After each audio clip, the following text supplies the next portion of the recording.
This is Guardian Radio 96.9 FM, Nassau, Bahamas. The views and opinions of the hosts and guests are their own and do not necessarily reflect the position of the management and staff of Guardian Network. You have to be strong in today's world. Keep your focus and up. You believe in how to achieve all your dreams. Keep moving forward. Never accept less than who you are. Live your best life. Be strong and free. It's the Hit Back with Nahaja Black. It's the Hit Back. Get Back with Nahaja Black is sponsored by the Cancer Treatment Centers of America, BTC, Boost Academy, J.S. Johnson, and Baha Retreat and Spa. You have to be strong in today's world. Keep your focus and up. You believe in how to achieve all your dreams. Keep moving forward. Never accept less than who you are. Live your best life. Good afternoon, Bahamas, and welcome to the Hit Back. I'm your host, Nahaja Black. It's a beautiful day here in the 242. I hope that everybody's doing well, taking care of yourself, that you are living your best life, that we are doing the best that we can to stay positive, to, just find all of the good, man. This has been a rough year and a half, I think, for many of us. This COVID anomaly, then you have Dorian as an anomaly. But we have to be hopeful. Some good things that have happened yesterday. Congratulations on the Ministry of Health for acquiring as many vaccines as they have. That is something that logistically many thought that would be a challenge for them, and they've shown up and they've done that part of their business, or that part of their business they are doing, and they're doing it better. So congratulations to them for doing that. And as we move forward and try to combat this thing, it's been an interesting week. I spoke with Dr. Susan Williams-Lockhart, a friend of the show, and she is staying strong. She was released from the hospital yesterday, and she's home with her family. So that's great news as they go through this tumultuous time. This weekend and all of last weekend, another passing of a physician, nurses, doctors. You have the issue with the sick out across the Ministry of Health. Voice notes from doctors sharing their stories of what they're seeing. And so it created for me a somber weekend, really one where the need to detach is important, right? The need to take mental breaks as best as you can and detach, to just separate yourself from this. Again, the situation we are in cannot be a political situation. It really has to be a solutions-oriented position we are in, where all hands are on deck to get ourselves to some sort of normalcy again, man. That is what the hope is. The hope is you get yourself back to some normalcy. You watch the world go on fire, then you literally have fires places. This is not a good time, right? Like, you really wish there were some Avengers somewhere to fight COVID for you, or maybe like a big can of Raid to kill the virus. That ain't happening. It ain't happening. So we have to work together. We have to be our brother's keeper. We have to find humor in some things, right? This is when I really need an Aaron Lewis, cowboy tub story. Like, that's what I need. I need let's do cowboys outside. Or I need something that'll give me some good jokes. Ain't much good jokes anymore. So I have to bring on my friend with me, who always helps me to see the lighter side of things, right? He has nothing better to do than to join me on my show. Yeah. He has a real job, right? He has a wonderful family, but nothing better to do. My good friend, CA. What's up, buddy? Nahaja, it's good to be on your show, but you're spoiling my reputation. Most people believe I do not work. So I'm trying to continue that narrative that I'm idle and I do not work. I'm on social media all day doing nothing. Right. Well, technically, we got one if you really work. I just watch it. I'm just saying, that might still, that might be something. That might be a thing. How you doing, bud? What's up? It is good. It's good to be alive. It's good to be in the Bahamas, and we are moving forward. School soon open. I see NCA is open today. I heard nothing from the Minister of Education, so I'm assuming NCA is doing their own thing. Yeah. Doing their own thing. And thank God they had practice last year, right? And I'm hoping practice doing this, and I'm hoping all went well. And I'm hoping that this year will be a fruitful, eventful, non-eventful year. and I wish them good luck. I hope there's no outbreak. Delta is serious. They're dealing with people children, and I'm a little concerned. A little concerned. And I listen, you know what's crazy right now for me? See, I am sitting here, and you know what I want to know? Do I need to buy all those jumpers I bought last year? Like, buy one jumper. So Yeah. you know, and your children too young to take that Pfizer. Yeah. They're too young for the vaccine. So, I mean, you know, yeah. So that's, at this point, really no joke, though. At this point, there should be some instruction, right? Like, there should be some information. I think you expect too much. But I think I expect too little. Like, that's the low bar. Yeah. That's the low bar. You don't think that's the low bar? The low bar is when was I'm school just open? glad school will be opening on time. Well, are we sure about that? I still anticipate 1 or 2 delays that the school need painted. You know, a couple of bathroom fixtures need to be fixed. I'm anticipating that, and I'm bracing myself for a delay of school opening. Yeah. So I think what's going through right now is small things, man. So I'm happy to know that at least some schools are able to open. Well, I know there's hybrid actually for everyone. I think that someone is saying, Ms. Nixon is saying that there's hybrid going on for NCA, perhaps. Huh? See, and I understand what hybrid means. Hybrid means virtual, and that you will be face to face. Someday, yeah. I know what happens when people call, and that hybrid verbiage, that hybrid verbiage thing, that ain't going well with me in this world of Delta. So until they solve what Delta about, can't be no hybrid. But listen, it got to be back to. What? I think it's going back to virtual. I think it's safe, but NCA already open. This is the foolishness we do. Like I can't even. NCA is already open, and we don't know what we should be doing, right? Like I mean, all of the speeches, not one message from the Ministry of Education. We had Dr. Dal Regis have a whole press conference to talk about the vaccines. We've had the Prime Minister twice in a row. First with the scripture reading. Then the second one was exactly similar to what Dr. Dal Regis said yesterday. We've had the Minister of Health give us the competent authorities restrictions, but nobody has spoken to us about education. And we are on the 16th of August. I don't know. I mean, I need to catch the VAT holiday. It starts today. I already start shopping. But I don't know what I'm shopping for. Do I need to get the new bag now, or should I wait till December? Money gotta manage. Yeah. No new shoes. Send your child to school with slippers if they call them in. Slippers and socks. Yeah, slippers and socks. Didn't buy no school shoes.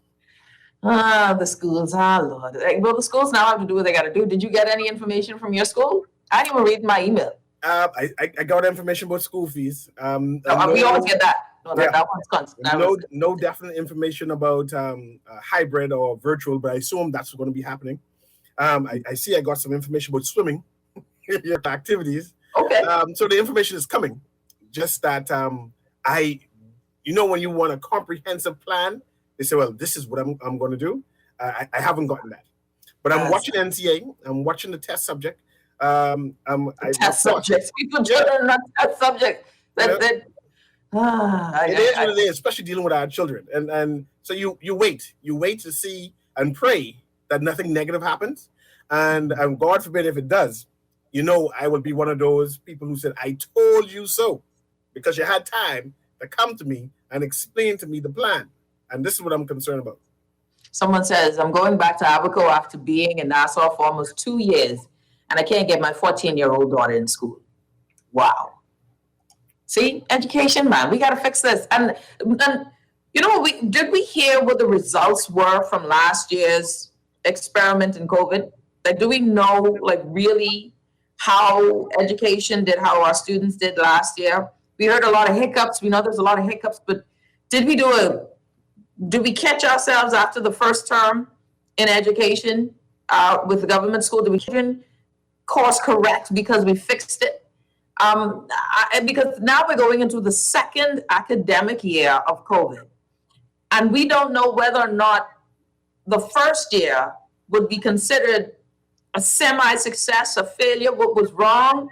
What we supposed to fix? We are not getting any sort of benchmark on what was, so that even if they create a plan for now, that we understand that it is a better plan. It is an alternative to something that may not have worked last time. Like we're looking for data from health, but nobody's giving us data even from education. We're not getting data from a lot of places with this adjustment to COVID. It sounds as if you want some kind of SWOT analysis, the strengths and weakness, and threats. Mm-hmm. But no, that's not forthcoming. That's for private enterprises. So I think you're thinking too much for us and of us. I don't even like when you say that, too much of us and for. Yeah, you're right, though. I ain't gonna lie to you. Am I right? Quoting the commissioner of police, it is what it is. You know what's sad, though? There are more of us. How is it that we're on the outside, not in? Like, how is it that I'm sure that there are competent, capable people in education who can give this data or would like to collect this data, but what are we filled with too many cronies? Like, how are we unable to give? How do you progress in ministries if you don't have data? I give up. I seriously, I don't even understand. Like, I should do more shows on how to leave the country. Perhaps not the right person's asking for data. Who is asking for this data? Who is this data for? Why is this data important? Perhaps what is happening now is as good as it gets, and we should be happy and content. What type of information do you want, Nahaja? What is it that you want? Why is it important that you need to know how well students did? Is this virtual learning the best process going forward? Mm-hmm. Is the mixed version of virtual and hybrid, virtual and going to school positive, and we're seeing good results. Of course, we know the BGCSE results. I heard, but went up in grades. So I heard today. So did the increase of people taking the exams? Was there a decrease? It's the statistics and the details I tend to act about, and truth. Perhaps it's not important. Yeah, or do we find that, and someone said that Jeff did a press conference on the BJCs, and it sounds like the overall results went up in terms of the grades, but I don't even know. 10%. Yeah, 10%. Yeah, but what does that mean? How did that happen? Is it been saying, okay, that the same amount of kids who did BGCSE the year previous to COVID were the same amount of kids that did it? What do we relate or correlate that success to? What was the markers of that success? Can we duplicate that success? How does that translate into BGCSEs? How were those results? Was it an increase from last year results? Was dismal? No, exactly. or was it overall in the past 10 years? I just don't know. So my thing is, if you had a really bad year, like when we talk about growth, economic growth rate, right? Last year we saw contraction of somewhere in the 30s or something percent in terms of COVID, right? If someone says now we saw a 15% increase, that sounds great, 15% growth rate, but that's still 15% lower than what it was the year before.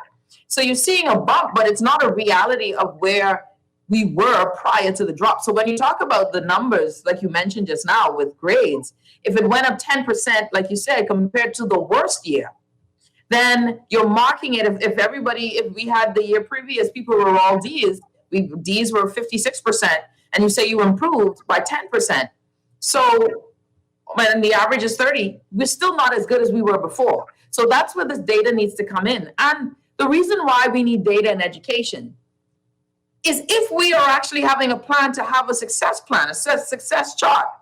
If I want my national average to be B, then you need the data to know how far you are from that national average. You need the very detailed data structure to know where are we lacking? Where is this a socioeconomic issue? Why kids aren't doing well academically? Or are we not putting kids in the right space, in the right field?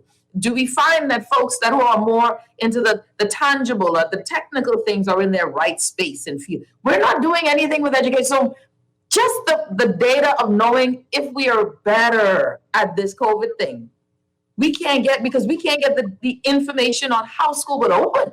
And so there should be people marking this matter we shouldn't be asking for this data, Cecil. This is what the ministry should be doing on its own as a part of a business.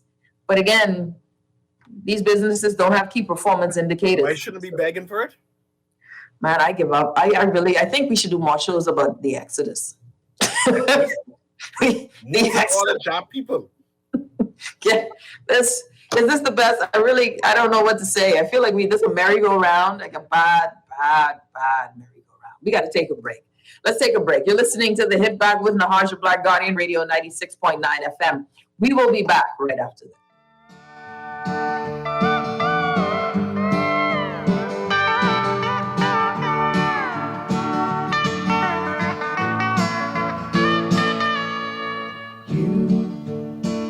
Who are on the road must have a code that you can live by, and so become yourself, because the past is just a goodbye. Teach your children well, their father's hell did slowly go by, and feed them on your dreams, the one they picked, the one you know by. Don't you ever ask them why, if they told you you would cry, so just look at them and sigh.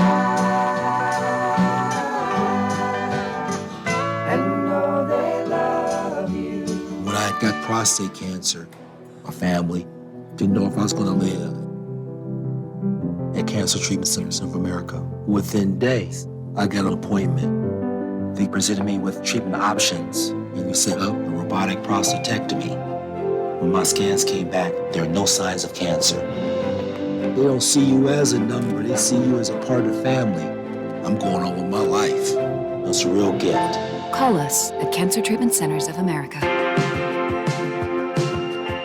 Many people wonder, what makes Boost Academy unique?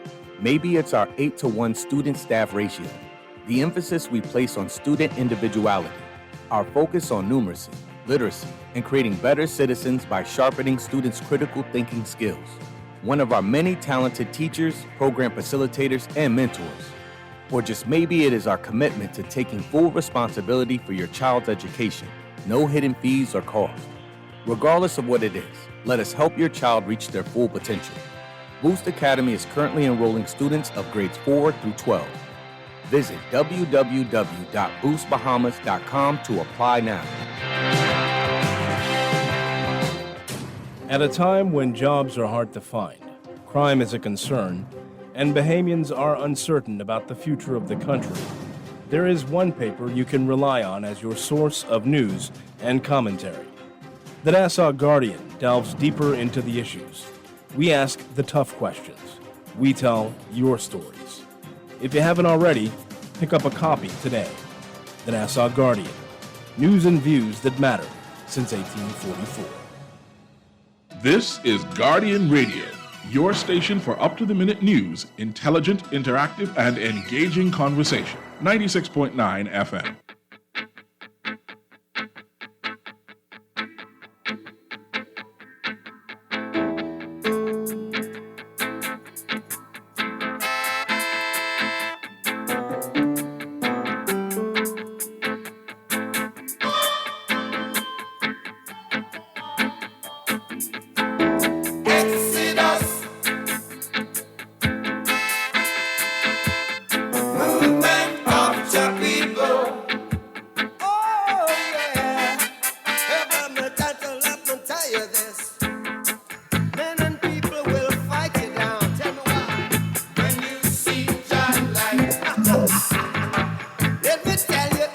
And we're back. You're listening to the Hit Back with Nahaja Black. Exodus, movement of your people, y'all. It's time to move, child. Y'all, it's time to move. Play it up, Wally. Play it, Wally. Tell me why.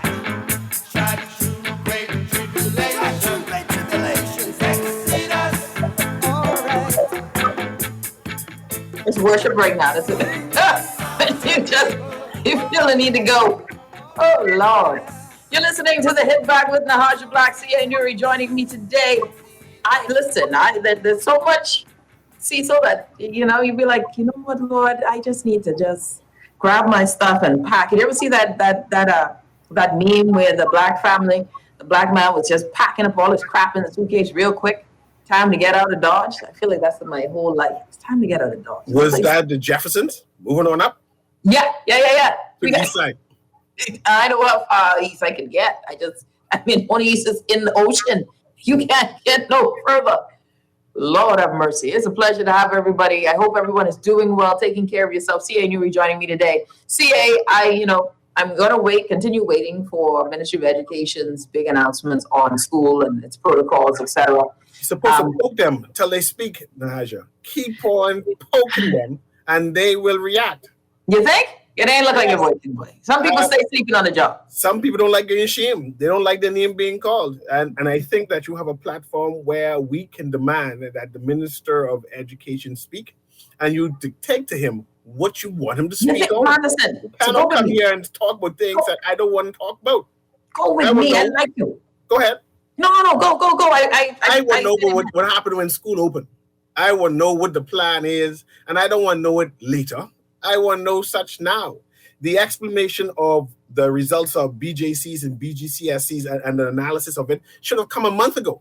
That should have been during the early part of the summer, right? Mm-hmm. And now you're bringing it up just now, when I don't even understand how did the virtual learning worked. Was there any success, failures? What was the stresses that they gone through that we will be improving this year? Right? Mm-hmm. I do not know that information, right? Mm-hmm. I have family members who failed their final exam, on-the-road students, right? Yes. Because of virtual fatigue.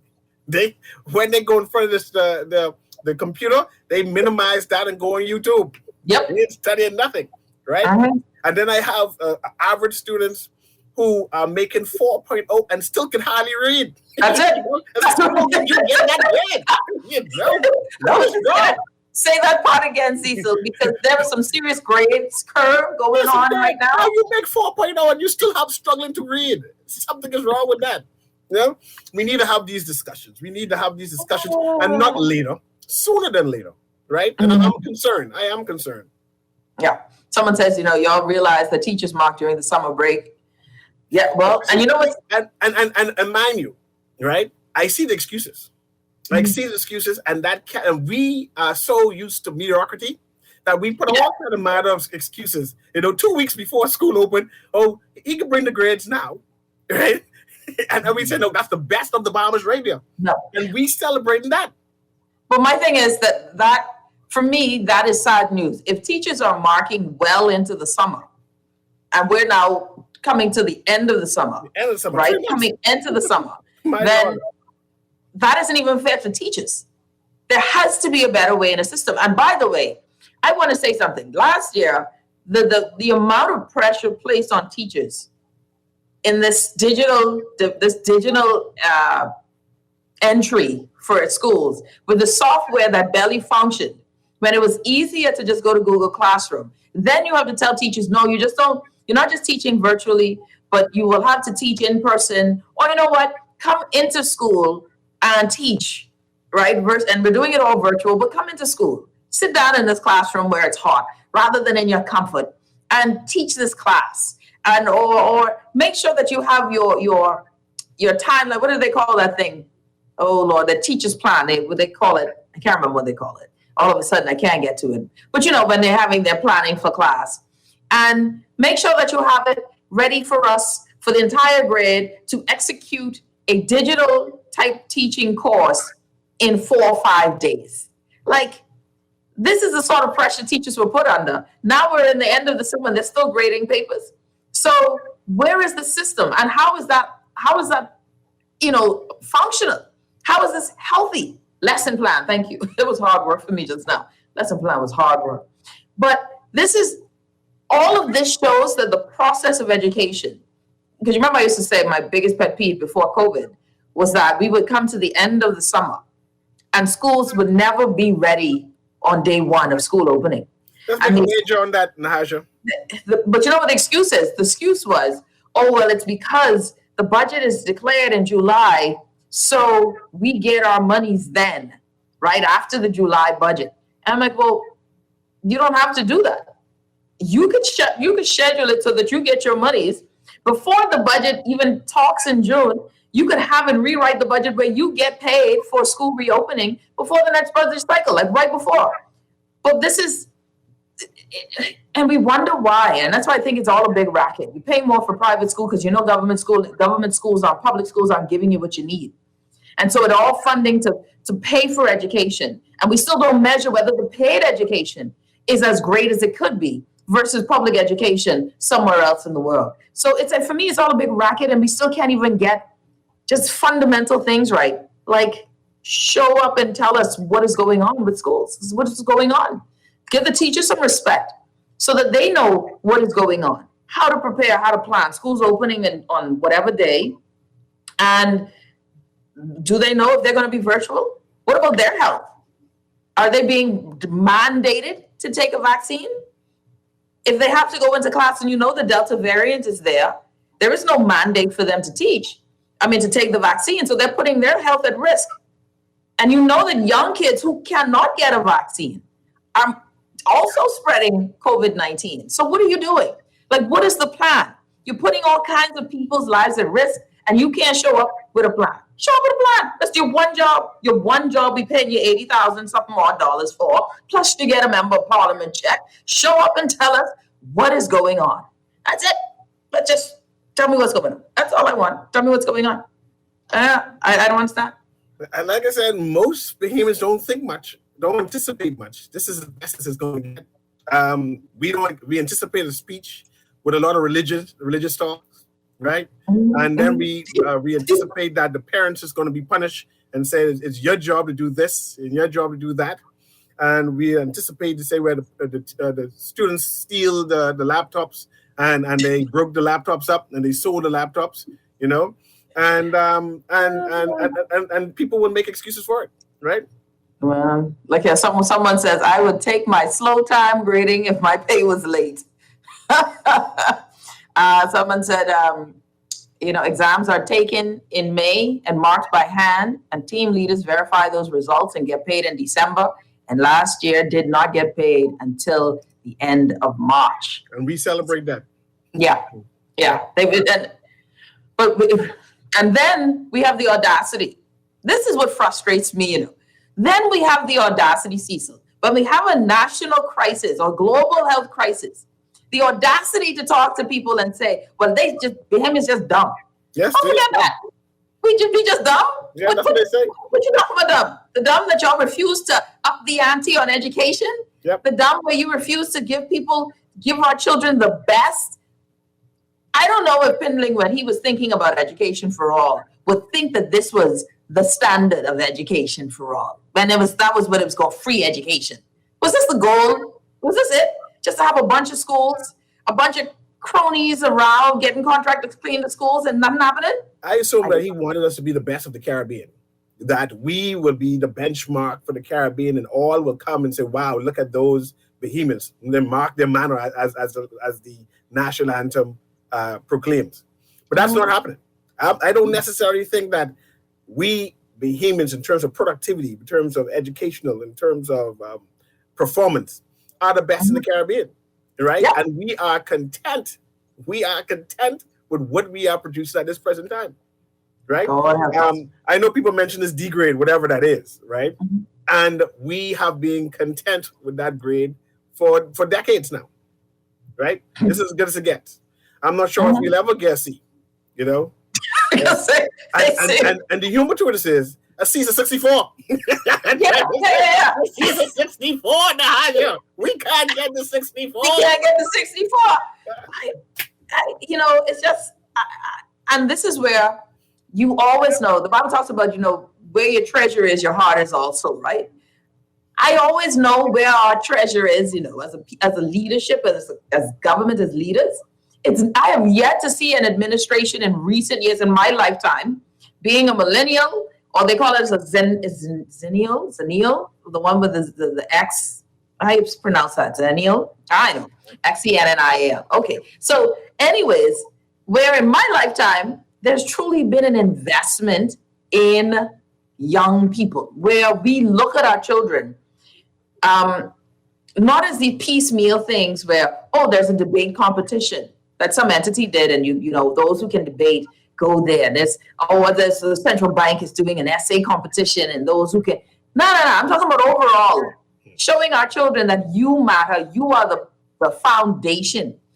Regarding our teachers as those people who are ushering in the next generation of digital savants, of tech entrepreneurs, of these world-class engineers, these multilingual students.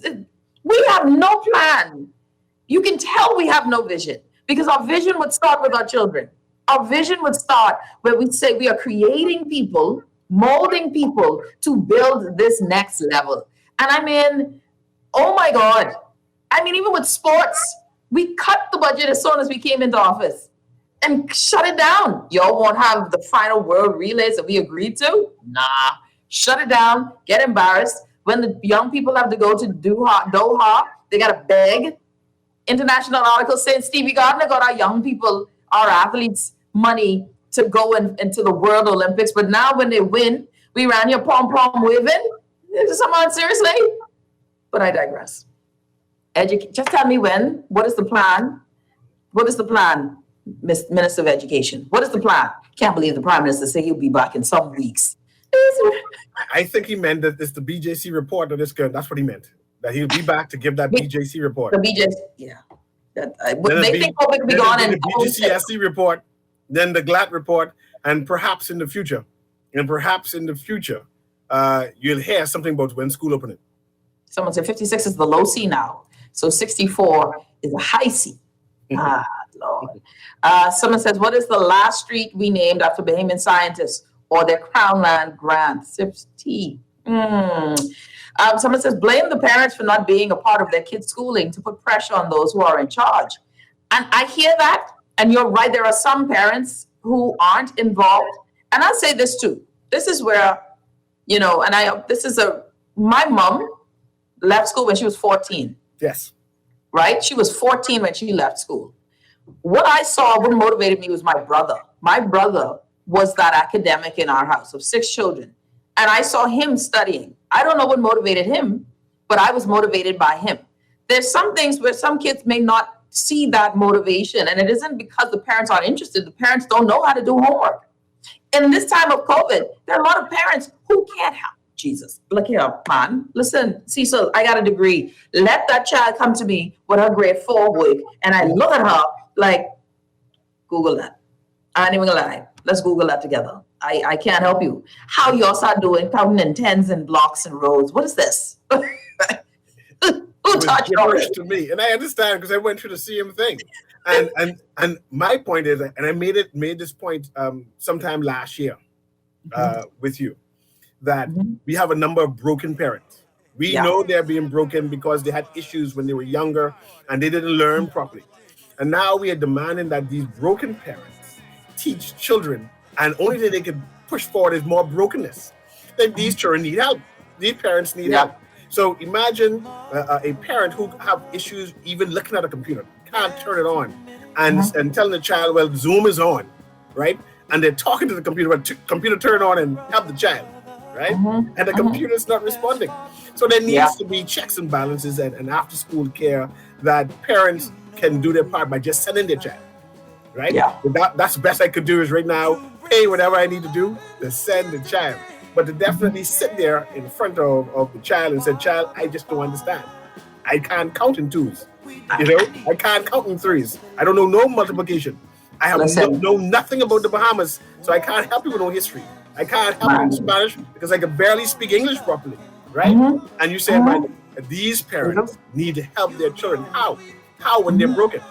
So clearly, there needs to be checks and balances. There needs to be programs to catch these children in some type of safety net that they're able to survive and get to the next level so the next generation don't be broken.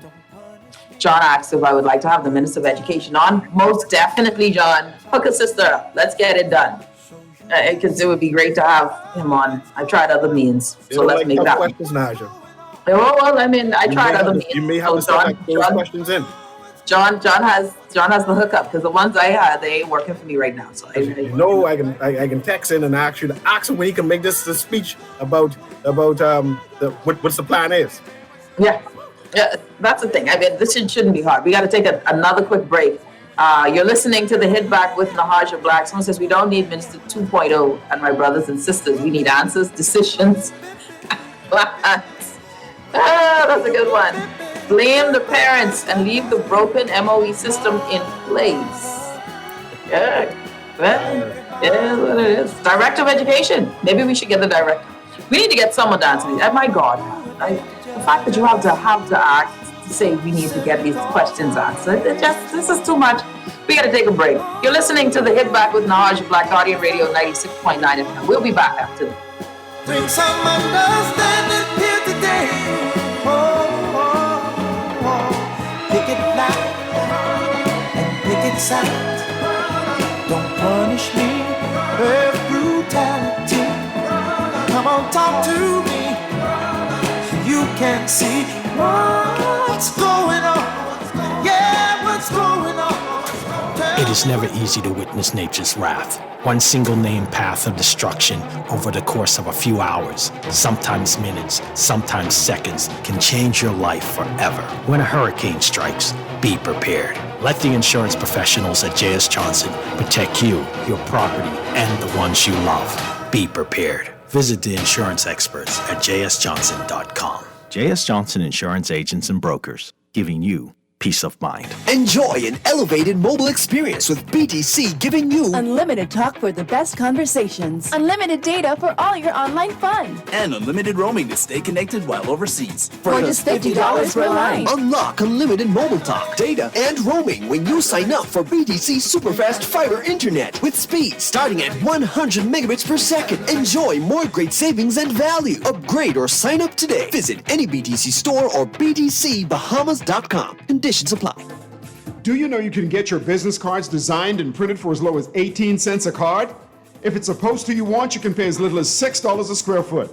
If your print needs are short or long run, digital printing, wide format, or print consultation, call the best. Call Print Masters. Print Masters' goal is to provide its clients with the highest level of personal, professional service at an affordable price.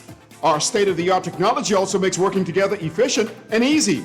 Laminations, business cards, flyers, posters, window and floor decals are just a few of the digitized print services offered at Print Masters. Let Print Masters bring your masterpiece to life. Located in the Nassau Guardian Building, telephone 302-2361. This is Guardian Radio 96.9 FM.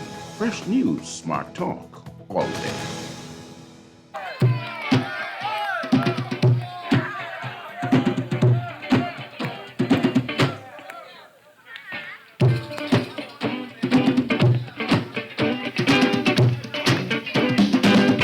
Take that mess from off the wall. Give that baby back and forth. Leave other people things alone. There's other ways to get involved. Get involved, don't be no fool, stay in school. Let your mind become a tool. Church were made for fools to be. Locked away from society. Get involved, get involved. Get involved, get involved. Get involved, get involved.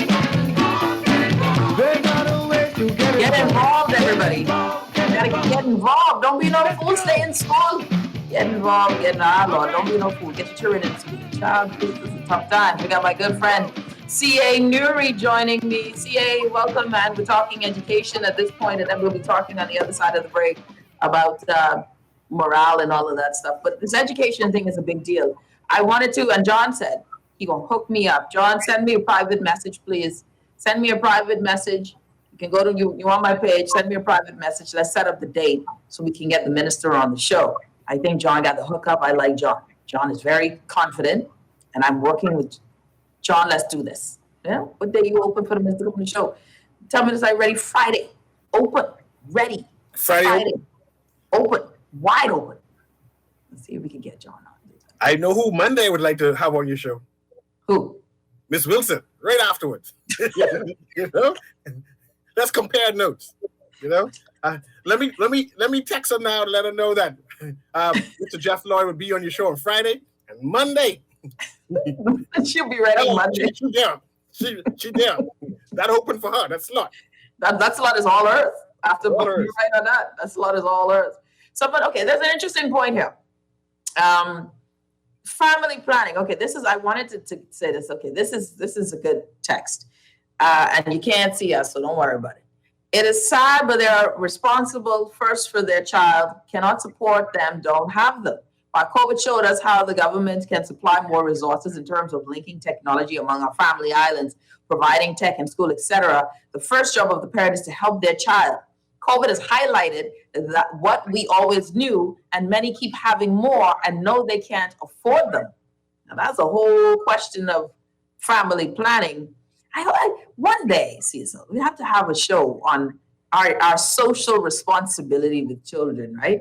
But you know what reminds me of, and somehow it's still a bit uncomfortable. Remember when the pastor or priest said some women breed too much, like we're like animals? Remember that? That was a politician, Richard Lightburn. That was a politician or priest? You sure? Richard Lightburn. Okay, but you call that name for strong. Palacios followed suit and said, "Yes, I agree with him. You know, we breed too much. Black people breed too much. We have a problem But there are a particular set of people who are saying that about black people for centuries. They breed too much. And then they try to solve that so we couldn't breed no more. I remember.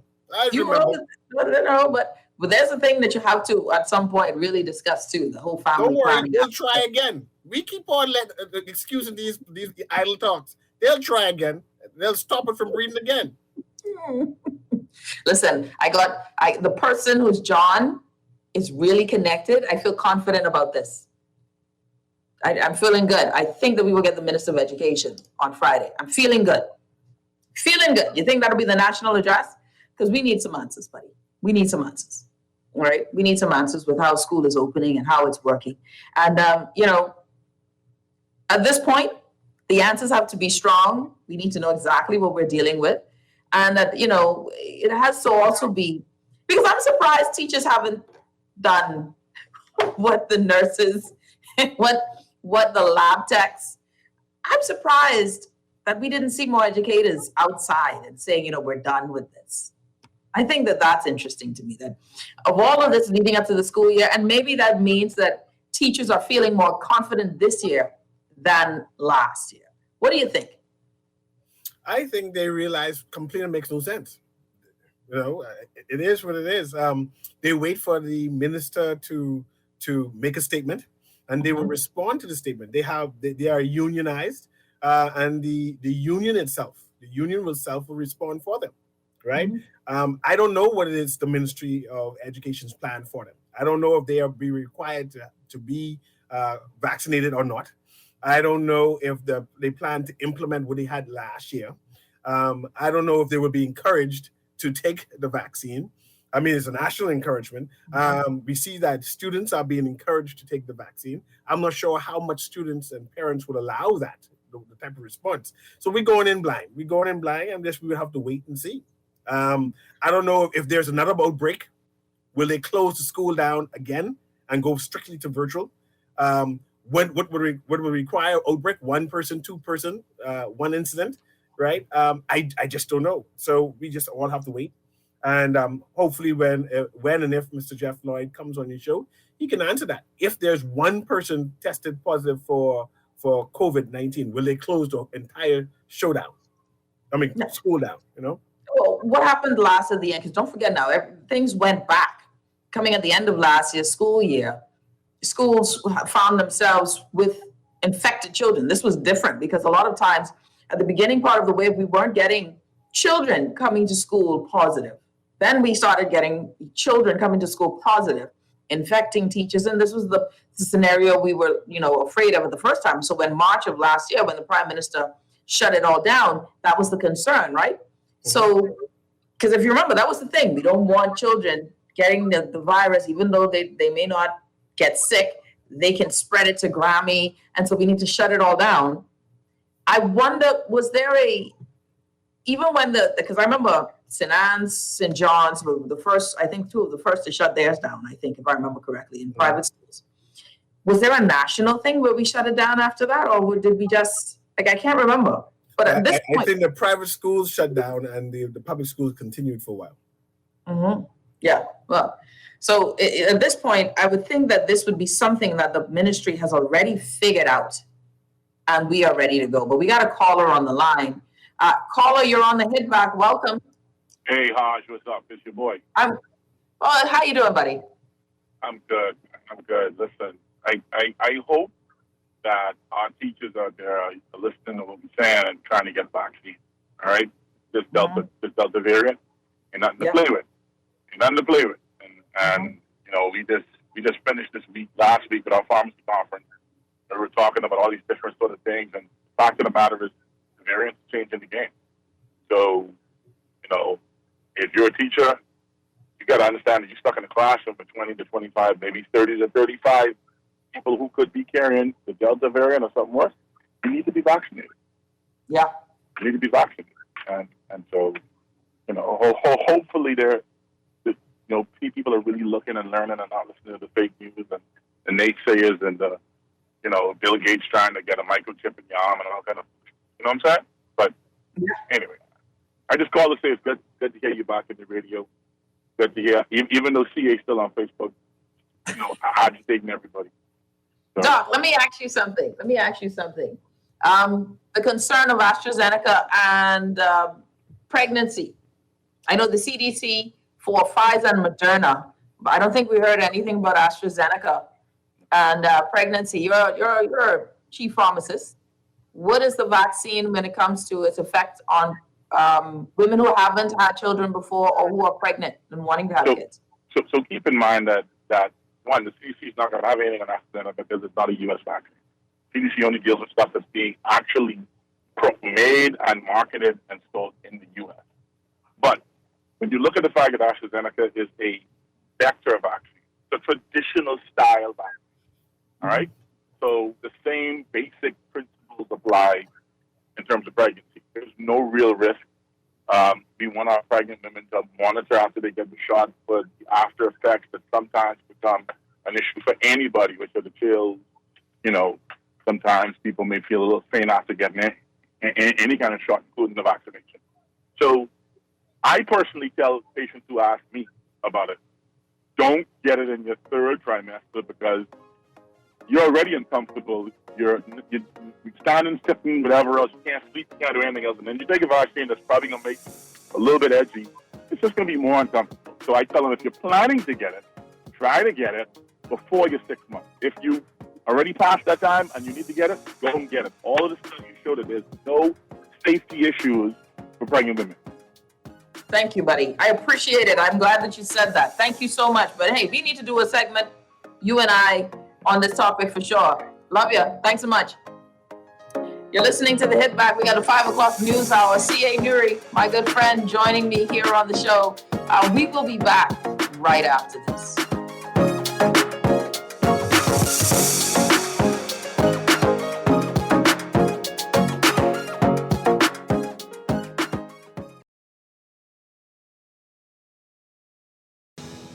You have to be strong in today's world. Keep your focus and up.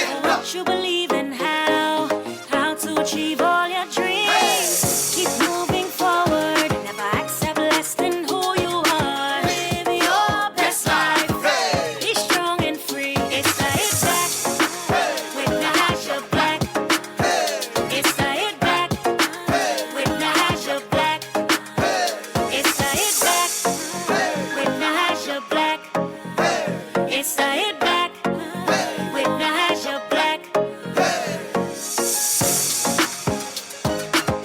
And we're back. You're listening to the Hit Back with Nahaja Black, Guardian Radio 96.9 FM.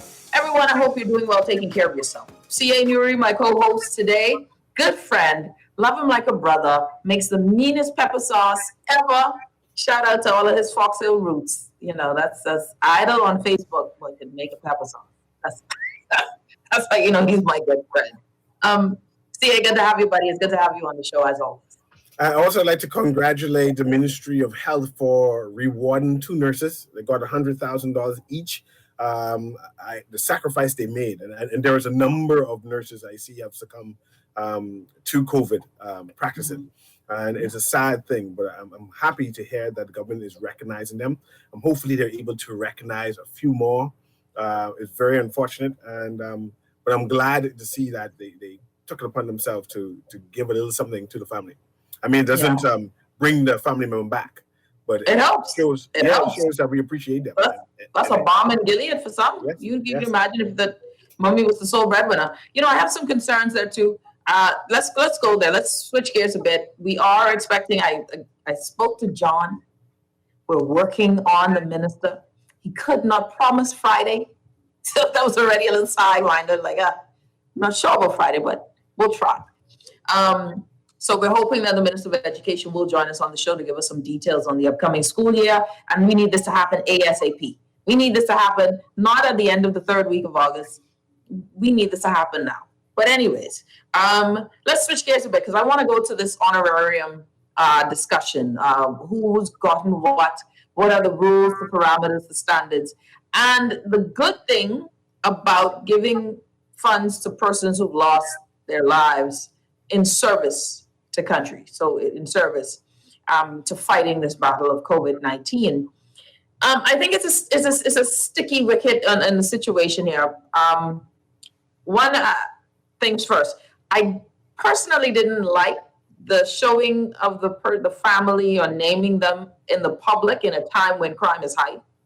So, like, you notice when people win their money from Island Luck, right? These number houses, them brothers is big bandana down, right?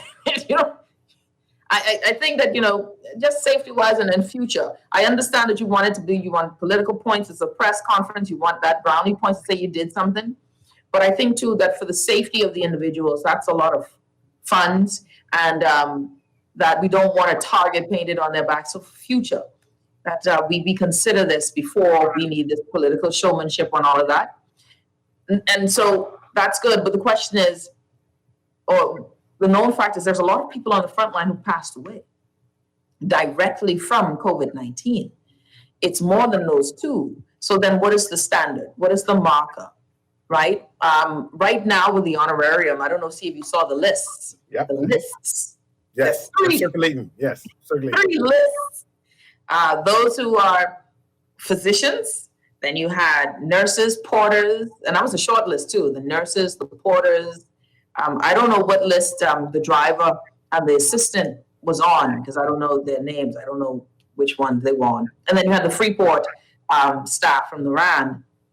The question for some, I know a doctor who was volunteering on the front line, got COVID, went back to work after COVID, and got $1,580, but the porter got $5,000. Like, I don't understand how that happened. Like, I'm trying to figure out what's the measure. I don't begrudge the porter for getting $5,000, but I'm just trying to figure out, like, I know of junior doctors who were assisting Dr. Lockhart going to tend to her husband in his home. Yeah, front line, bring him to the hospital. They wasn't even on the list. So just trying to figure out how to keep up with it. What is the standard? I don't want you to negate the value of the porter. The porter is very important pushing things. That's why I say I don't hate on the porter. Right? I don't hate on the porter. 5,000. I'm just trying to figure out. $5,000 to a porter can do some things. But then again, $5,000 to a doctor or nurse could do some things too. Especially if they wasn't getting overtime pay. Especially if they were outside in the ring. Yes. And the ministry meant well, and I think it's a good initiative. Clearly, there may have or should have been some more planning in this. There should have been some tier where you say, well, doctors getting this, nurses getting this, miscellaneous getting that, and then it would be less complaints. And apparently, that did not happen. That did not happen at all. And of course, there'll be some angst because if you're doing the work alongside someone else and your name wasn't called, you start questioning your worth. Yeah. Right? You start questioning your worth, and you become disgruntled on the job. You say, man, I do all of this and I ain't getting nothing. I withdrawing my services. I ain't working no more overtime. Yeah. Right? Yeah. And so it breeds enviousness and COVIDness, right? And with COVIDness, not COVID. Covetousness. Yes. Yeah, that word. and I don't think the ministry intended that, but these things happen, and hopefully they're able to revamp and correct it. I personally would have given all the nurses and doctors straight across the board for $1,500. Yeah, just straight across the board. It would have been less money too. $1,500 straight across the board. And say that's a gesture. Yeah, and do it at a particular increment. You can do it every 3 months if it's a COVID period, right? So I think the fact that there were differing values, that puts you in a bad position. The fact that there was seemingly what was the standard? Help people understand. And then secondly, how did the list get leaked? Because there are more people who are now in jeopardy. So imagine now the good Porter with his $5,000. People didn't know the Porter. The list all over the place, right? So my thing is there has to be far more discretion when we're talking about funds in a very small country, so that people don't know your financial business, right? Now, if it's the disgruntled people who feel so safe that they can say, I only get 15 and that Negro get 5, they release the list, then that's still not wise, because people just get shot and killed for $400. So I hear you, Nahaja, but one of my cousins was on the list, and I see he got $5,000, and I had to let him still 50 during the COVID times, right? So since he get paid, he haven't called me up yet. But I'm waiting to see how long it will take before he reach out and say, Cousin Cecil, I appreciate the $50 you lend me. Yeah, I want my 50. Yeah, no. That's Auckland's people don't forget.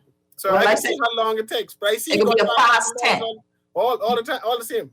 I just want you to know a lot of times them slow 50s come back as fast 10s because, you know, that's, no, it ain't gonna be a whole 50 no more. It ain't gonna be a 50 no more. You know, things tough. We have bills. You know, we have bills, Cecil. You're $50. You did that from God. You know, inshallah. We got a call on the line. Caller, you're on the head back. Welcome.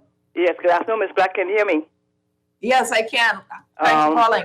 Yes, I also want to give a shout out to Mr. Nuri. You see, Mr. Nuri is your backup here. Yeah. Ms. Black, you have the kind of concern that I have. I am so upset because when is it that we're going to hear the real things about what's happening with school? The other part, the other thing is, why is it that some funds were paid out to doctors and whoever at this point in time, this political time, just for votes, instead of everybody straight across and wear black? Yeah. I am quite in agreement with Mr. Nuri. Yeah. Mr. Nuri, you know me from way back, and you are now backing up Ms. Black the way I used to pat you and slap you on the hip and tell you that's what you should do because you always said that good stuff. But between the two of you all, I want you all to put together all the questions and plans for the education man. Please don't let any politics be there. Let it be for the good of the people of this country. Okay? Yes, ma'am. Thank you very much. Yes, ma'am. Thank you so much for calling. Yeah, education is a big concern. There's no doubt about it. Yeah, and I see you wanted to add something there, but it's a major concern along with everything else. I think at this point, answers should be already given. No, definitely. But we still talk about the honorarium, you know. They meant well. And I shan't criticize the government for meaning well. And I'm just hoping that that more people are able to benefit from it as well. Yeah. You know, one of the things I think it is something where you can do better. And that's why someone says the funds were promised from last year. We understand that. And it comes under, I think, what was the budget for it? The budget for the honorarium was 400, right? Was it 400,000, the budget for it? I think that was the number, 400,000. And they went over a bit by about 100,000 or so, right? I think, though, right across the board, it is a blessing. Is that a value to what people are really risking? No. I think there's a lot of families who've lost loved ones. A lot of families who are saying, listen, but I was there. And, you know, braving. I got family right now who work in the hospital. Their name wasn't on the list, right? So that creates that tension. But I was to work too. And then you see that, hey, some people, like, I still don't understand how can doctors who have gotten COVID, who've been out, went back to work, you know, still finding themselves not on par with the porter. But we know porters have gotten sick too. I mean, it is affecting all. So I think that it was a great gesture. It is something though that is questionable, and that's why we have a sick out. That's why you have lab techs saying. So before the sick out was announced, I spoke with someone from the lab in Grand Bahama, right? A lab tech who was out sick. I got the message early Thursday morning there would be a sick out, right? I think it was Thursday morning, and spoke with the tech, and they shared that, listen, the insult to injury is that we weren't even on the list. That's the insult to injury. But we're watching things happen in the middle of COVID that's not safe. That's putting almost everyone in jeopardy, right? And we're working through it. We're doing things and doing tests. We're doing these things that normally, when it's a health crisis like this, there are different procedures. We're not seeing those procedures happen. But we're still working under these situations. We're fighting against certain things that are unsafe. And then worst case now is that we weren't even on the list. We got to take a break. So even when we congratulate the ministry, what I think has happened over this time, Cecil, is that you've had consecutive years of not knowing how to manage or deal with people.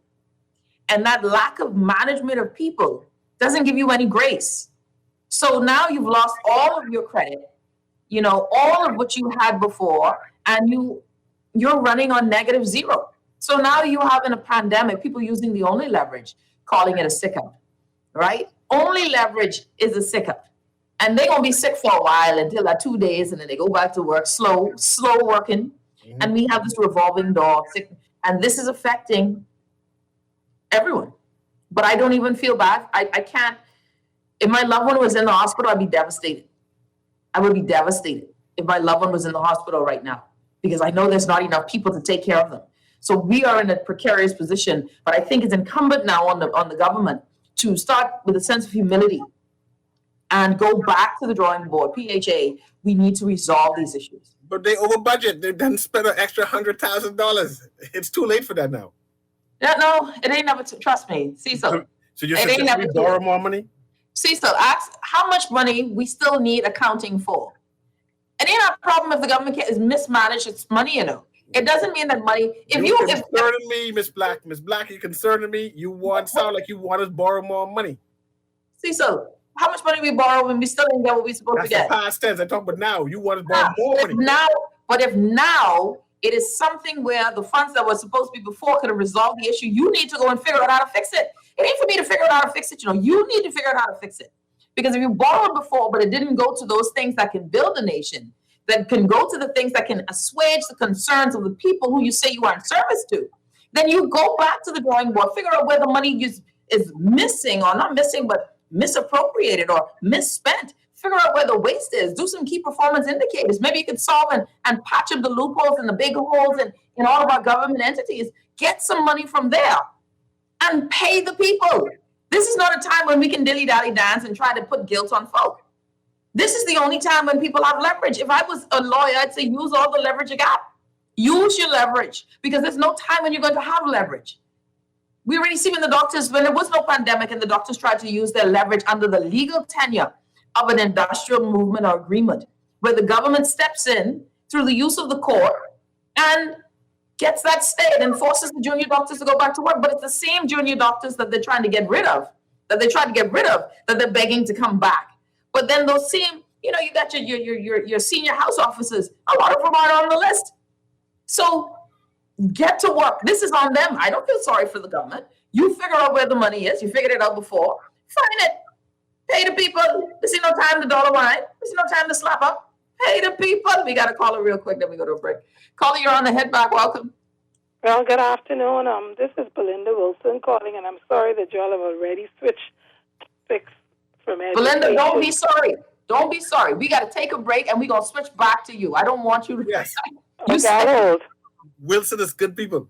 Yeah, stay right there, Belinda. Let's take a break. We're coming right back to you. You're the person we want to talk to. Don't go anywhere.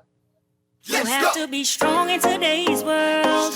Keep your focus and up. You believe in how to achieve all your dreams. Keep moving forward. Never accept less than who you are. Tired of banks forcing you to use technology to bank the way they want you to?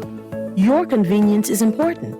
So no matter what your banking needs, Commonwealth Bank's friendly staff are always available in branch for that personal one-on-one service. But when you choose technology, our online and mobile banking app offers you state-of-the-art functionality. The choice is yours. Commonwealth Bank. Bank the way you want.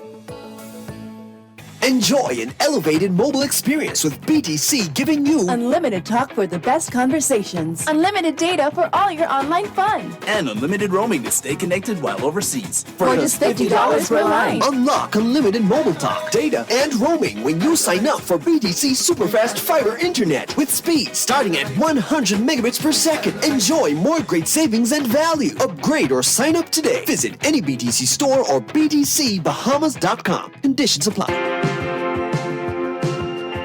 Many people wonder, what makes Boost Academy unique?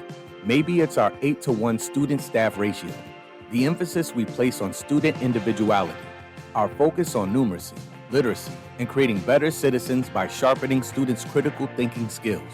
One of our many talented teachers, program facilitators, and mentors. Or just maybe it is our commitment to taking full responsibility for your child's education, no hidden fees or costs. Regardless of what it is, let us help your child reach their full potential. Boost Academy is currently enrolling students of grades 4 through 12. Visit www.boostbahamas.com to apply now. This is Guardian Radio, your station for up-to-the-minute news, intelligent, interactive, and engaging conversation. 96.9 FM. You have to be strong in today's world. Keep your focus and up. You believe in how to achieve all your dreams. Keep moving forward. Never accept less than who you are. Live your best life. Be strong and free. It's the Hit Back with Nahaja Black. And it's back. It's the Hit Back with Nahaja Black. Belinda Wilson joining us, Bahamas Union of President. Bahamas Union of Teachers President joining us on the phone. Belinda, welcome. Thanks so much for calling in. Yes, good afternoon. I was trying to restrain myself, but the educator in me just jumped up, and so I had to call. Please, tell us, Belinda, I know you have made your concerns known to us in the media, to the country by and large, that at this point there should be some instruction for teachers, some understanding of what to do. Where are we now? Are we any more knowledgeable as teachers and parents? What do you know that can help us? Well, I'm not. I don't know anything at this point. I would have started writing to education approximately 2 weeks ago, knowing that we were 1 month away from the opening of school, and impressing upon them the importance of providing a plan for us as to which model you're going to use. Is it face-to-face? Is it the hybrid model or blended, which means that you would do some face-to-face and some at home virtually, or is it fully virtual? So we've written over and over. The pandemic, in my estimation, at this time is even more serious, or the numbers are increased even higher than last year. And so the expectation was that by now we would have something in hand. Teachers are expected to return to school 7 days from now, next Monday. So we don't have anything that is written for us to go by.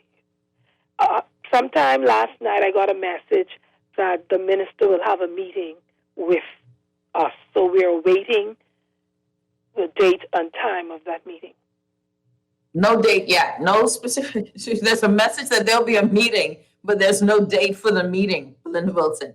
No date or time for the meeting. However, I must say again, this is what lends to the chaos. And a lot of times people say, oh, Belinda Wilson again.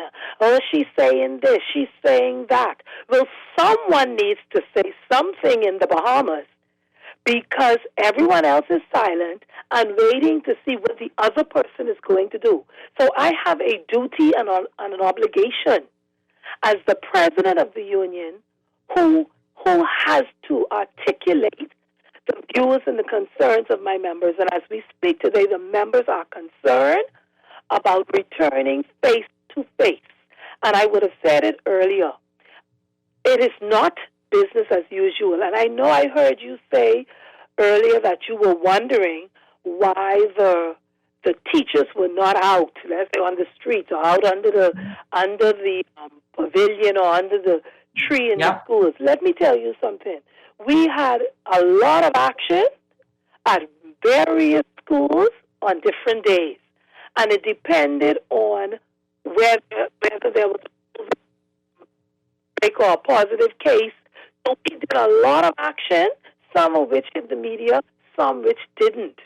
But I'm saying to you that teachers, they love the students so much. They love what they do so much. And you really, really have to push our backs against the wall for us to walk out. I believe that is what the Ministry of Education is provoking us to do right now.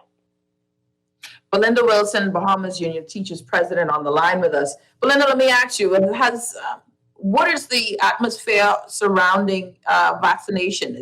Has the union created some sort of standard or a plan for vaccination for teachers? Or has the Ministry of Education approached you with anything regarding vaccination and the teachers? I've not been approached by the Ministry of Education, but my view as the president of the Bahamas Union of Teachers, I'm an educator with a master's degree, a bachelor's degree, and a teacher certificate.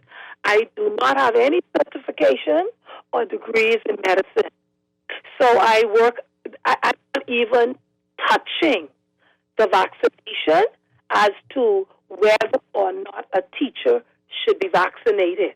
That is personally their choice, their family's choice, and a discussion for the teacher, who is an employee, who is an individual, who is a human being, to decide with their family and their medical doctor whether they take the vaccine or not.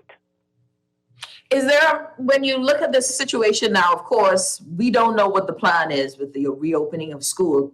As it stands today, what is expected of teachers if the status quo remains? If the status quo remains that school reopens in August, what are teachers expected to do? Show up to school? Well, we don't know. We don't know. All we know is the calendar states that school reopens Monday, August the 23rd for teachers and August the 30th for students. How that should happen, we do not know. And there was some flyer, and I say flying around on social media, about a virtual orientation. And it was sent to me, and like I said, I don't know anything about it. Because if you are engaging a stakeholder, then the stakeholder should not see a flyer on social media when it was not brought to their attention officially. So as far as I know, school is supposed to open on Monday for teachers, the librarians, guidance counselors, our teachers' aides. And I know that one thing we're going to make sure of is that we look out for the health and safety of our members. Last year, we had a full year of COVID-19. Education changed. Belinda, what have we seen?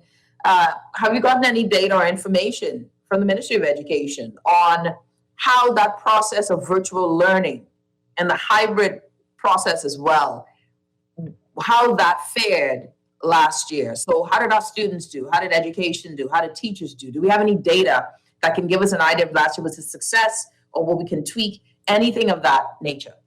I must say to you that the Bahamas Union of Teachers, we have some anecdotal statistics which we gathered from our teachers. It was basic to the point of what platform did you use to teach or to give your instruction, and the majority of them would have used their own Zoom platform that they paid for themselves, or the 40-minute free Zoom that kept cutting off and they kept putting in for a new subscription to teach classes.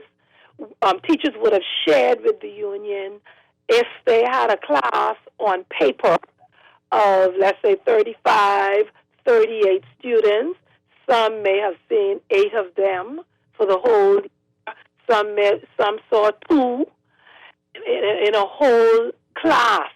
So we have not received anything from education, and it is sad because I heard your discussion earlier. Education has a unit.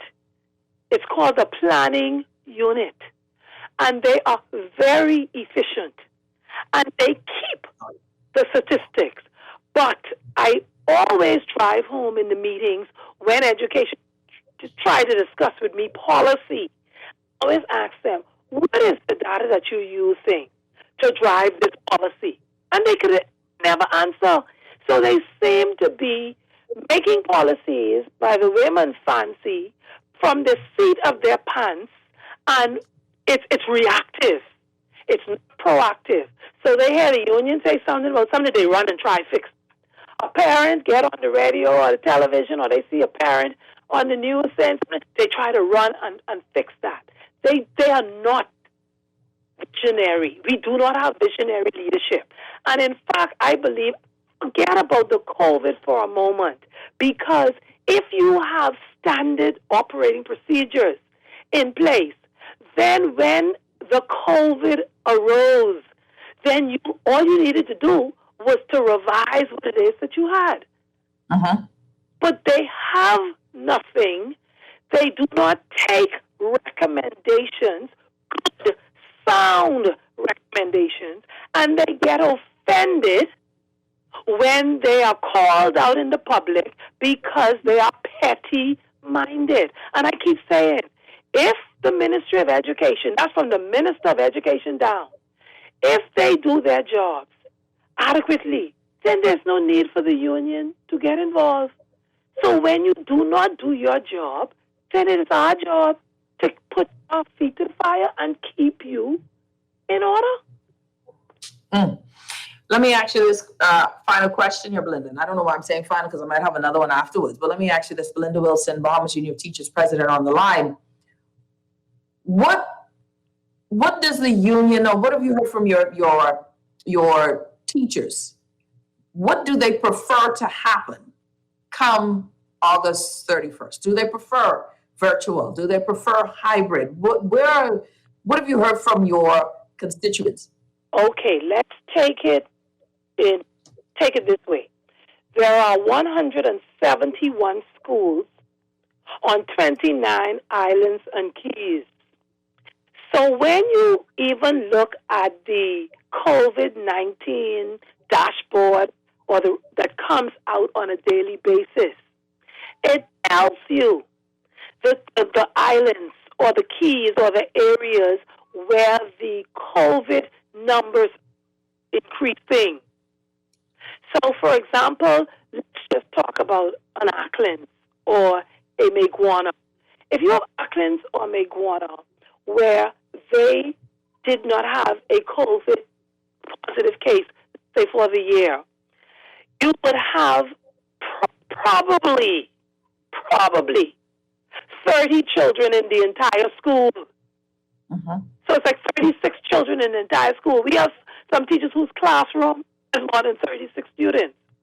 So when you look at an Auckland or Maguana or Crooked Island, then you could say, okay, they can go face-to-face because we do not have any positive cases. We have X amount of classrooms. So we're able to split up the 36 students in groups of 7 or 8. So that is the kind of discussion we would like to have with education that we never get.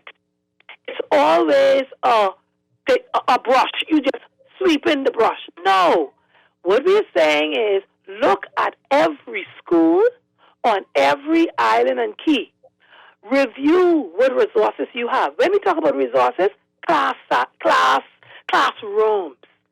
desk, chairs, teachers, material, internet access, computers, laptops, tablets.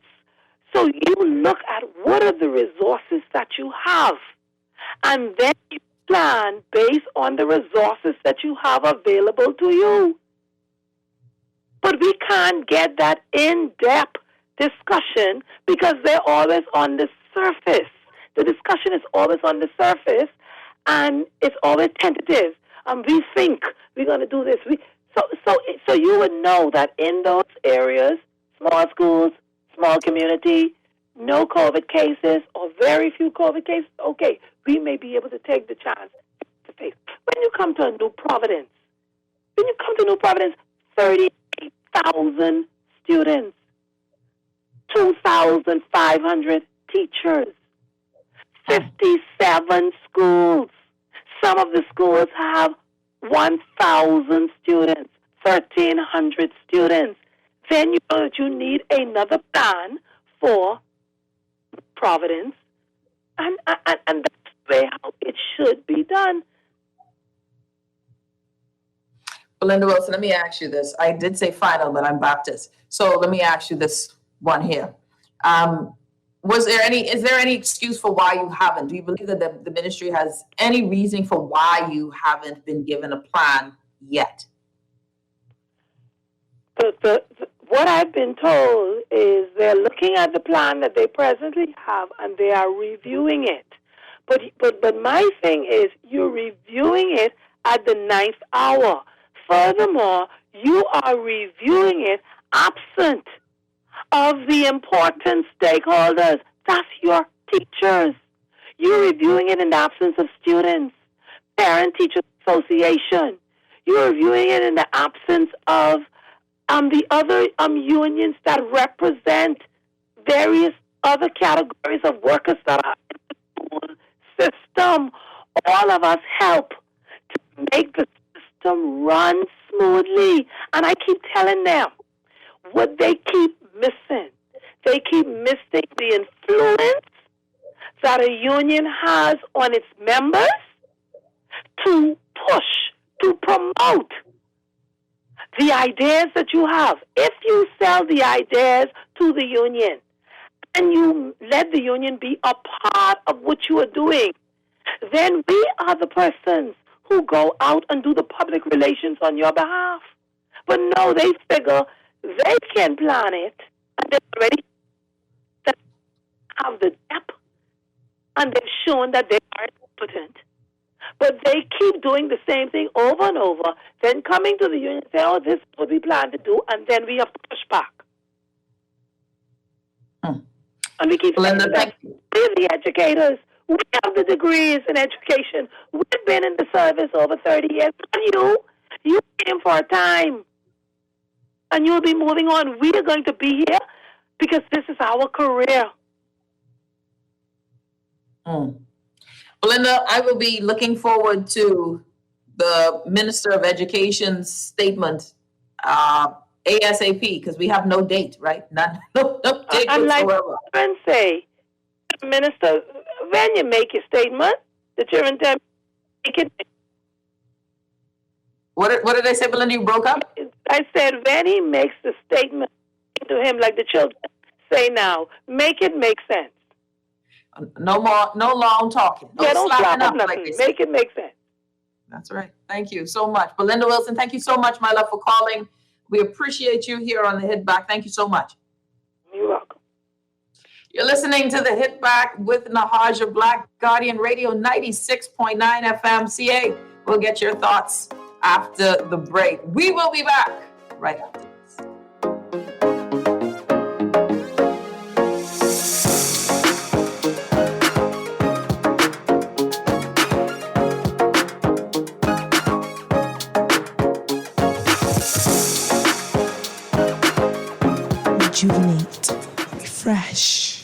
Treat yourself.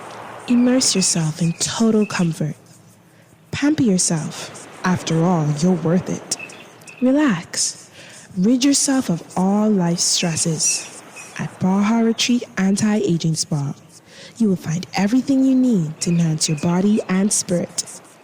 Call today at 323-6711 and begin your journey to serenity at Baja Retreat Anti-Aging Spa. When I had got prostate cancer, my family didn't know if I was going to live. At Cancer Treatment Centers of America, within days, I got an appointment. They presented me with treatment options, and we set up a robotic prostatectomy. When my scans came back, there are no signs of cancer. They don't see you as a number, they see you as a part of the family. I'm going on with my life. That's a real gift. Call us at Cancer Treatment Centers of America. This is Guardian Radio 96.9 FM. Fresh news, smart talk, all day.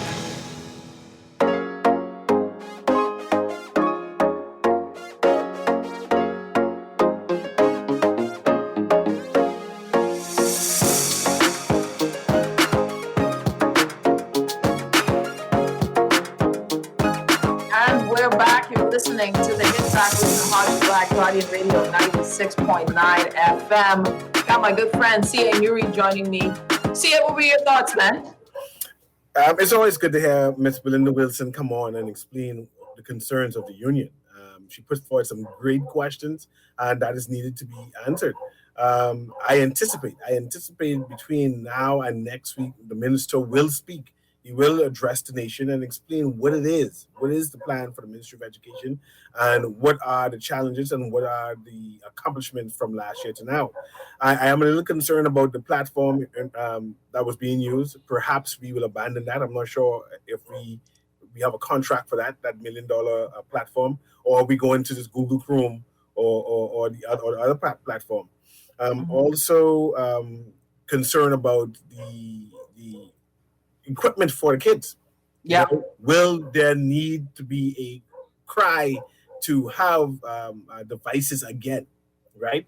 And will that cry wait till school open and you realize that the kids do not have the equipment and say, well, school start and we asking people to donate? Or will there be a evaluation of what is needed now, and that various organizations can plan and budget, so by the first week in September, they'll have the equipment. There's a number of concerns that has yet to be addressed, and I'm hoping and anticipate Mr. Jeff Lloyd to address all of that shortly.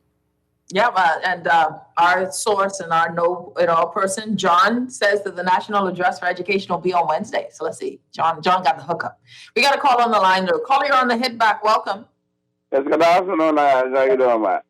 I'm doing well, and you? Wonderful. It's going to get better, you know. I trust Indeed. God that it's going to get better, man. You know, it's like 2 weeks before school open, right? And I don't know why we just do this stuff just before school open. You know, the real action should start that week that school closed.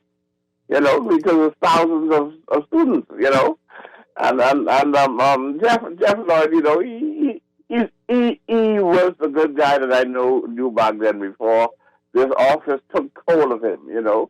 And I guess there's a certain way at the time that he speaks because of his cabinet duties, you know. But our students deserve a little bit more. We deserve a little bit more, you know. I am sort of fatigued with Ms. Wilson.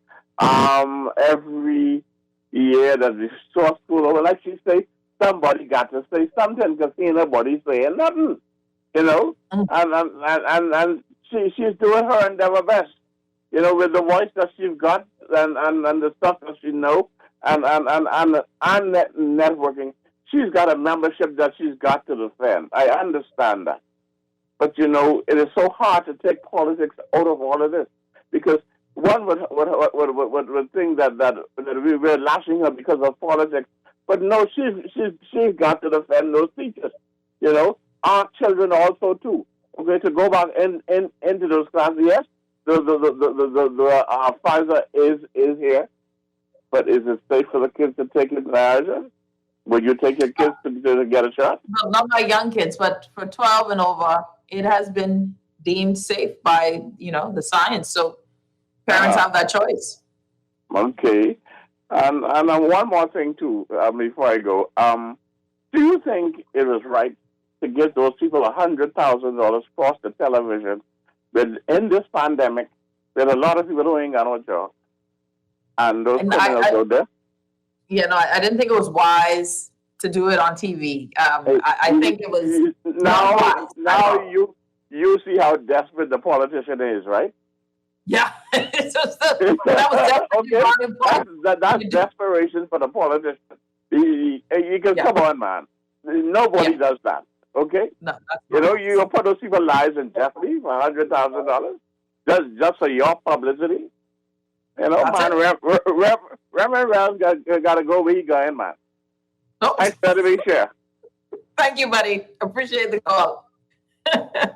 I definitely don't think that was wise to do. I don't think that was wise at all, and I'm praying for the family, and we speak that all, we speak life, and that the families will be safe, and that nobody will remember this, and we'll move on, and nobody will talk about it again, and nobody will know anything. Because God knows. I still commend the minister for it. I sure the $100,000 would help. No. We commend the minister for doing it. We don't commend the minister or anyone who thought it was wise to put them people on TV. Man, and the list, it is what it is. Names, and list with them names, Lord, them people, them little couple dogs. And the person who leaked the list of names will be called a whistleblower. They're protected. We encourage whistleblowers. I remember the conversation beforehand. Now we know drivers now have getting money. Now we know. And personal assistant. And personal assistant administrators. Now we know. If no one to leak it, we wouldn't have known these things. My God. All of that for 2 names, eh? Just the 2 names when I caption it. But the whole list, and now your cousin who hasn't got paid his $5,000 got to pay you slow 50. I need to get my slow 50. Because the bank, any minute now I can call him, ask him how he doing. The bank and all now knows that somebody got to pay their mortgage. I saw your name. Yes. Mrs. Carter, I think you owe us, So it is what it is. It's, I've been praying for safety. I do pray that all persons who received any funds, that God covers them and that they remain safe and no harm will come nigh them. In the good name of the beloved Father, amen. But I think, listen, there's so much. CA, the crazy thing is for me, CA, today, things are still unresolved, right? It's like a lot of unresolved things that are in the air. And I think that for me is the sad part. All things will be answered come Wednesday. Yeah, like there won't be a sick out come Wednesday, so the Ministry of Health will resolve that problem. Will everyone who has a gripe with regard to not getting an honorarium, because we got to deal. We still in the ravages of a pandemic. Like we can't sleep. I want to go back to normal life, the ravages of this pandemic. And now we have all of these vaccines. Can I just say, congratulations. One of the big things that was against this administration and Ministry of Health was that they were talking vaccine, but logistically could not tell us how they were going to get more vaccines. And somewhere like a ninja of miracles, the U.S. Embassy, I don't know what happened. U.S. Embassy showed up, right? So I don't know when we started doing foreign affairs, relationships. Kudos to the Minister of Foreign Affairs, because that was some good know that. No, they don't know. He ain't know what he doing. Kudos to everybody else in the Ministry of Foreign Affairs. I ain't even go in there. No. Somebody negotiated the Pfizer. Ministry of Foreign Affairs people. No, he ain't getting that. No.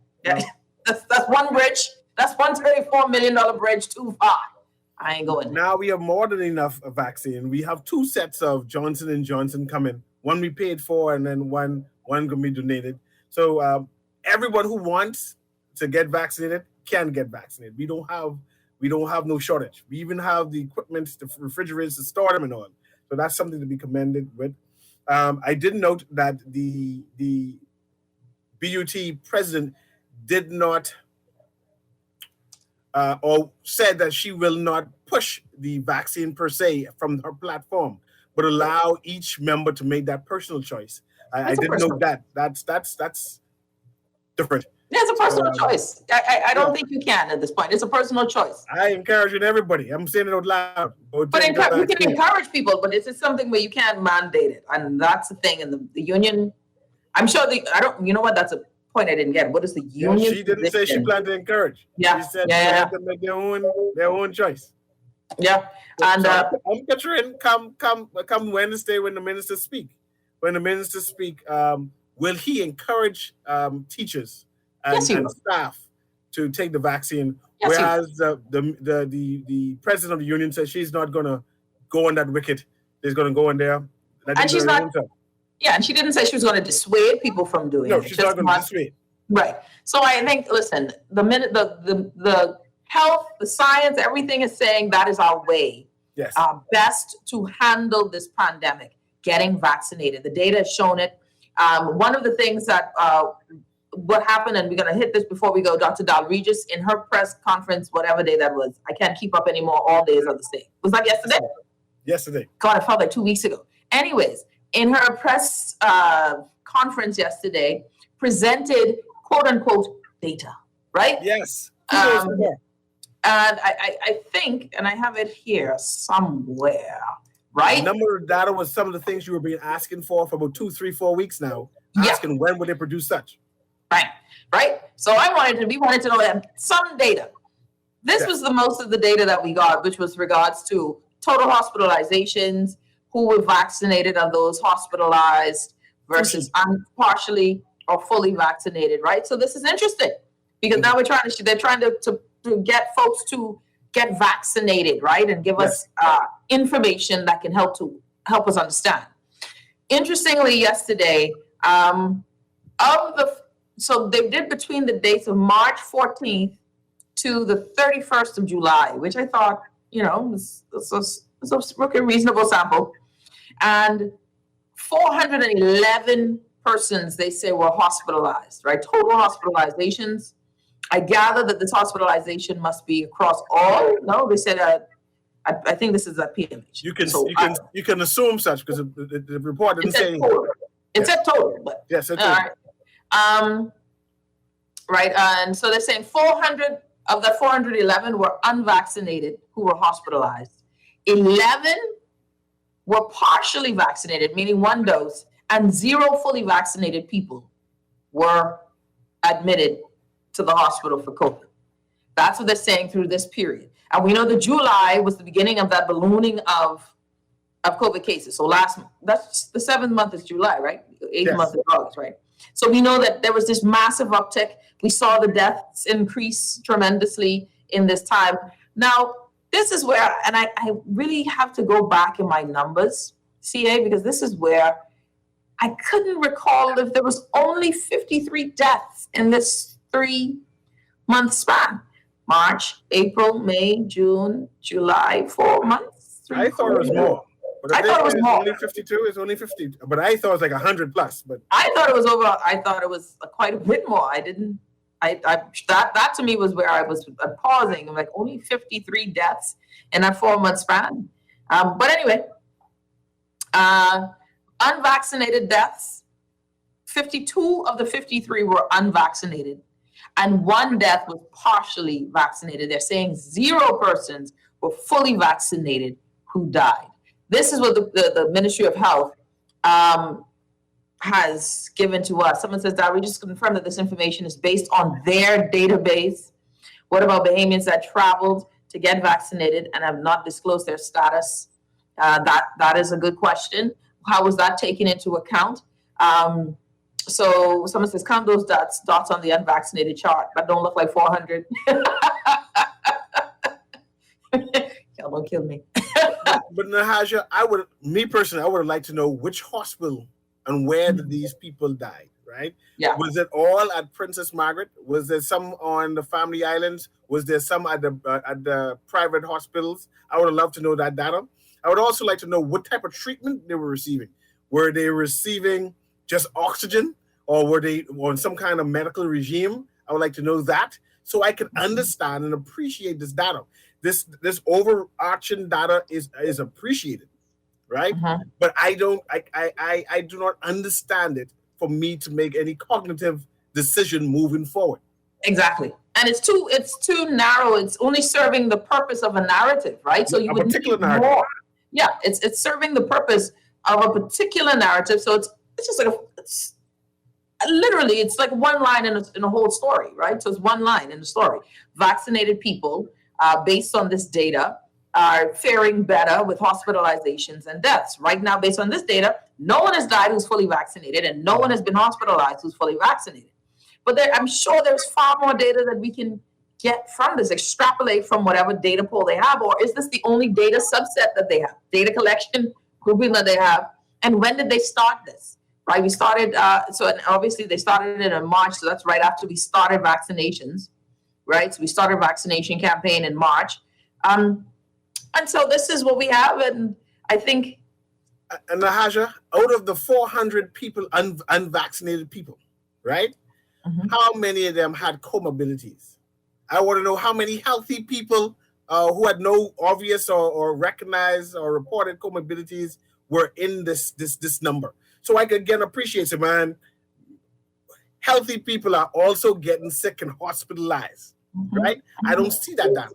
Healthy people are getting sick, hospitalized, and dying. I don't see that data either. So I'm sure that when they're doing their report, this information was given. So the information just seemed incomplete for professionals. Yeah. And one of the things also to make note, now, listen, folks, talking to patients now who have been hospitalized, they're telling some tales, right? They're telling tales, even in doctor's hospital, where they're in the emergency room as COVID patients, where there's not enough space in the emergency room as COVID patients for days. And folks are hallucinating. There's now doctor's hospital, the article is saying that they're low on oxygen, right? We are in a critical space and time. And I think what is important is that we start not just getting the data, but that we are getting all of it comprehensively, and that the government at the same time is moving on this data to ensure that everybody's as safe as possible. And I mean that, and I know we're running out of time.